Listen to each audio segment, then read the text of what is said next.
President Trump is expected to end a major immigration program tomorrow. DACA was started by President Obama in 2012, and it allows immigrants brought here as children, known as dreamers, to come forward and be counted without fear of being kicked out. President Trump vowed to end the program during the campaign, but since then, he has told dreamers they could rest easy. On Friday, he even said he loves them. So why open them up to deportation? Caitlin Huey-Burns is a CBSN political contributor and a reporter for Real Clear Politics. Thanks for joining us, Caitlin. Good morning. Thank you. Immigration was a major issue on the campaign trail, but it was not initially part of the president's fall agenda. So how did we get here? Why now? Well, you have several attorneys general in the states who have been pushing for the president to end this program. They say that the president shouldn't be making this kind of policy. And of course, President Trump was very critical of President Obama's executive orders on immigration. And you do have lawmakers in Congress who have said that the White House shouldn't be making immigration policy, that Congress should. Now the president is trying to kind of have it both ways here by reportedly saying that he's going to give a 6-month window to actually implement this. This stems from the fact that, they would be challenged in the courts if they were to keep it open. But this, of course, puts lots of people in limbo, people under this program brought here as children who are reapplying for work permits, don't know what their work status is. This puts them in limbo here.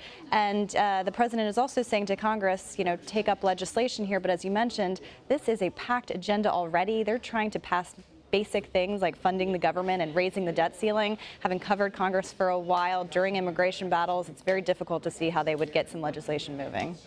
President Trump has wavered in an interesting fashion on the question of what to do with dreamers, taking a hard line on one day and then on another day seeming to soften. And now kicking it to Congress. Orrin Hatch, Paul Ryan, others have said, sure, we'll handle it. But realistically, what is Congress going to be able to do here? Right. Realistically, it doesn't look good for those who are in this situation right now, just because they have a lot on their plate already and they have very few legislative days left in this calendar year to get through the stuff that they need to get done.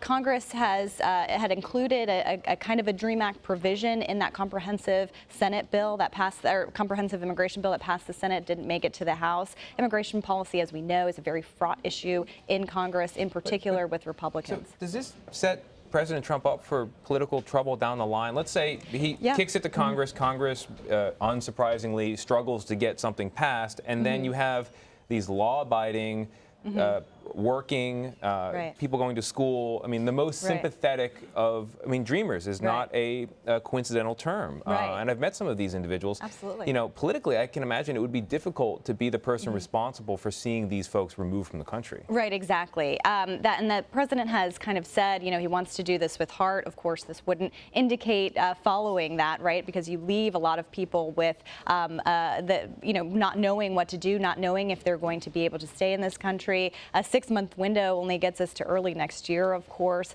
And the fact is that, among Republicans in Congress, there is division on this issue. Yes, you have people like Paul Ryan and Orrin Hatch and others who are calling for some implementation of a legal policy or an immigration policy as it pertains to this. You have others like Steve King of Iowa, very much in tune with the president's own base here, saying that the president, by kicking this can down the road, might, open up to struggles with his base if he signs legislation that legalizes these dreamers in some way. And so you're going to have this issue continue. Yet there is a lot of public support for dreamers. Are there any benefits to ending the DACA program? Well, you have had Republicans in Congress argue that the White House shouldn't be setting policy here. But again, it raises the question of whether they are able to do something on this issue. You're right. Polling indicates that a majority of people are very sympathetic to people who have come here through no fault of their own, who are working in this country, contributing and so forth. So, the public support is on this, but public support has also been behind pathway to citizenship, for example, for those undocumented immigrants, and Congress has not responded to that public polling as well. So this has long been an issue. But aside from criticizing the fact that the president shouldn't be the one making immigration policy, does Congress, or has Paul Ryan and the leadership in Congress signaled specific criticisms with the way the DACA program is constructed?